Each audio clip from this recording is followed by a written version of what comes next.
तरफ कोरोना की वजह से सब लोग बड़े निराश हैं और इस माहौल में एक छोटी सी आशा की किरण दिखाई दे रही है। कुछ देशों में प्लाज्मा टेक्नोलॉजी का इस्तेमाल किया गया विदेशों में और उसके नतीजे अच्छे आए। आपकी जानकारी के लिए बता दूं कि कोरोना से मुक्ति तो तभी मिलेगी जब इसका कोई वैक्सीन बन जाएगा। वैक्सीन लगाने से जैसे दूसरे कई सारे वायरस की जो बीमारियां होती हैं, अगर उसका वैक्सीन आप लगा लें तो वैक्सीन लगाने से वो बीमारी होती नहीं है। तो इससे मुक्ति तो तभी मिलेगी जब वैक्सीन मिल जाएगा। लेकिन इस वक्त हमारे सामने दो चैलेंज हैं। एक चैलेंज तो ये कि किस तरह से हम कोरोना को फैलने से रोकें। उसके लिए हम ये सब कर रहे हैं, लॉकडाउन कर रहे हैं, सोशल डिस्टेंसिंग कर रहे हैं, क्योंकि ये एक दूसरे से फैलता है, ताकि इसको फैलने से रोका जाए। दूसरा सबसे बड़ा चैलेंज है कि अगर किसी को कोरोना हो जाए तो वो सब लोग चाहते हैं कि वो व्यक्ति अस्पताल से ठीक होकर अपने घर वापस चला जाए, उसकी मौत ना हो। और ये देखा गया कि अगर उसमें कोई और बीमारी हो, जैसे डायबिटीज़ है, हार्ट प्रॉब्लम है, सांस की कोई बीमारी है, कैंसर की बीमारी है, तो फिर उसके जीवन के ऊपर संकट आ जाता है और अक्सर कई केसेस में उनकी मौत हो जाती है। ऐसे केसेस में जो सीरियस पेशेंट्स होते हैं उसमें अगर प्लाज्मा टेक्नोलॉजी का इस्तेमाल किया जाए तो उनके देखने में आया है कि उनके बचने के चांसेस बढ़ जाते हैं। ऐसा कुछ देशों में देखने को मिला। दिल्ली के हमारे कुछ डॉक्टर्स ने इसके ऊपर काफ़ी अध्ययन किया और इसका ट्रायल करने के लिए तैयारी शुरू की है। अच्छी बात यह है कि परसों हमने केंद्र सरकार से इसका ट्रायल करने के लिए परमिशन मांगी थी और परसों रात को हमें इसकी परमिशन केंद्र सरकार से मिल गई है। और अब अगले 3-4 दिन के अंदर हमारे डॉक्टर्स इसका ट्रायल करेंगे और ट्रायल करके देखेंगे कि ये कितना सफल होता है। अगर ये इसमें सफलता मिलती है तो ये हमारे लिए एक अच्छी बात होगी, क्योंकि फिर हम सीरियस पेशेंट्स को की ज़िंदगी बचा पाएंगे। मौत होने से लोगों को एक तो मौत तो ज़िंदगी और मौत तो ऊपर वाले के हाथ में है। हम सब लोग कोशिश कर सकते हैं, लेकिन अभी ये अगर सक्सेसफुल होता है, सफल होता है, तो फिर लोगों के चांसेस बच जाने के चांसेस बढ़ जाते हैं।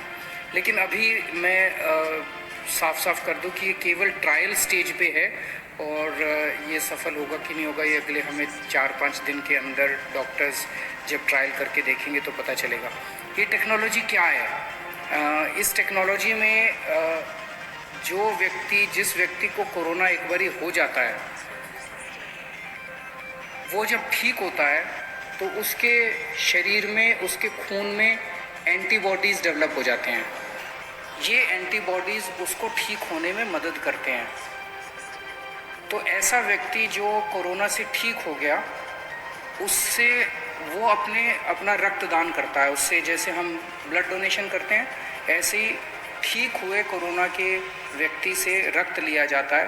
एक बोतल खून देता है वो, और उसमें से, उसके खून में से प्लाज्मा निकाला जाता है और वो प्लाज्मा को एनरिच किया जाता है और उस एनरिच्ड प्लाज्मा को किसी दूसरे पेशेंट में इंजेक्ट कर दिया जाता है। उसके पेशेंट में दूसरे पेशेंट में जो भी बीमार है उसमें डाल दिया जाता है। तो उसके नए पेशेंट में वो प्लाज्मा के एंटीबॉडीज़ चले जाते हैं और उसके अंदर ठीक होने वाली एंटीबॉडीज़ डेवलप हो जाते हैं। तो इस तरह से इसको ये टेक्नोलॉजी काम करती है। हम सब लोग प्रार्थना करते हैं कि हमारा ये ट्रायल सक्सेसफुल हो।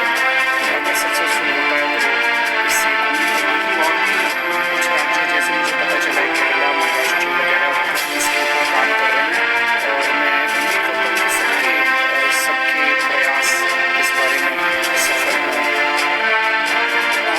दिल्ली में लगभग 57 के करीब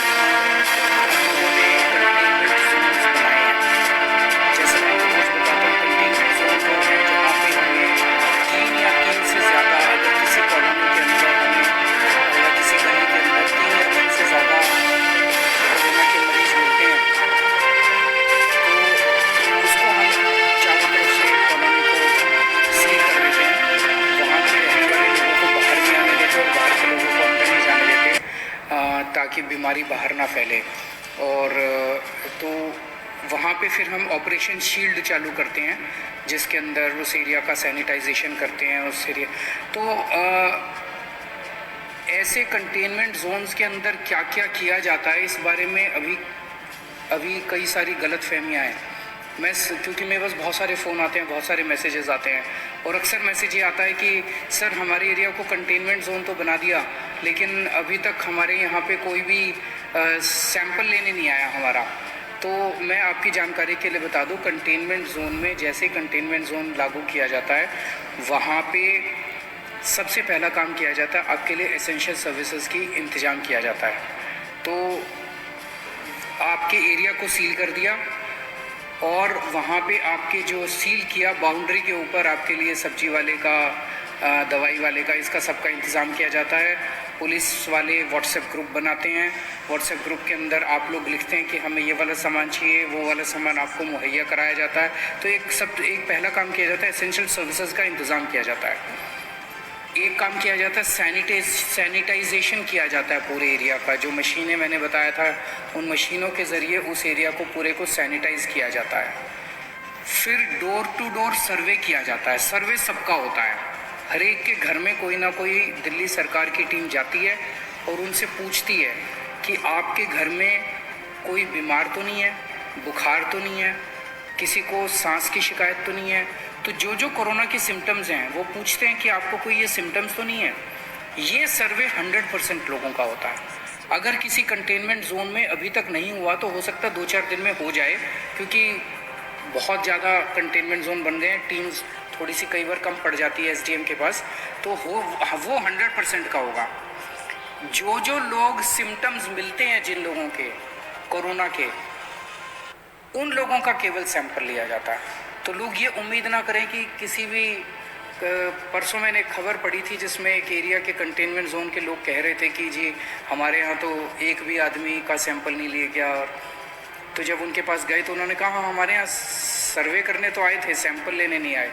तो सैंपल सबका नहीं लिया जाता है, और इसके अच्छे असर पड़ रहे हैं। क्योंकि दिलशाद गार्डन का हमने देखा कि किस तरह से वो 15-20 दिन हो गए और वहाँ पे कंटेनमेंट जोन में अब एक भी केस नहीं आया। वसुंधरा एनक्लेव में 15 दिन के करीब हो गए, इसको भी कंटेनमेंट जोन को बने हुए अब एक भी केस नहीं आया। खिचड़ीपुर की 3 गलियों को लॉक किया था हम लोगों ने, सील किया था, कंटेनमेंट जोन बनाया था, वहाँ से भी एक भी केस नहीं आया। तो ये अभी तक एक्सपेरिमेंट, अभी हम लोगों का प्रयास सफल रहा है। आप लोगों को दिक्कत तो बहुत आती है, लेकिन सबके सामूहिक प्रयास से ही, सामूहिक उससे ही हम लोग सफल हो पाएंगे। कल यमुना के तट के ऊपर कई सारे गरीब लोग, माइग्रेंट लोग इकट्ठे हो गए थे, और जैसे हमारी नज़र में लाया गया उसको तुरंत हम लोगों ने उनके खाने का और उनके रहने का इंतज़ाम किया। सब लोगों को अलग अलग स्कूल की बिल्डिंग्स में उनके रहने का इंतज़ाम किया, और उनके खाने का भी हम लोगों ने इंतज़ाम किया है।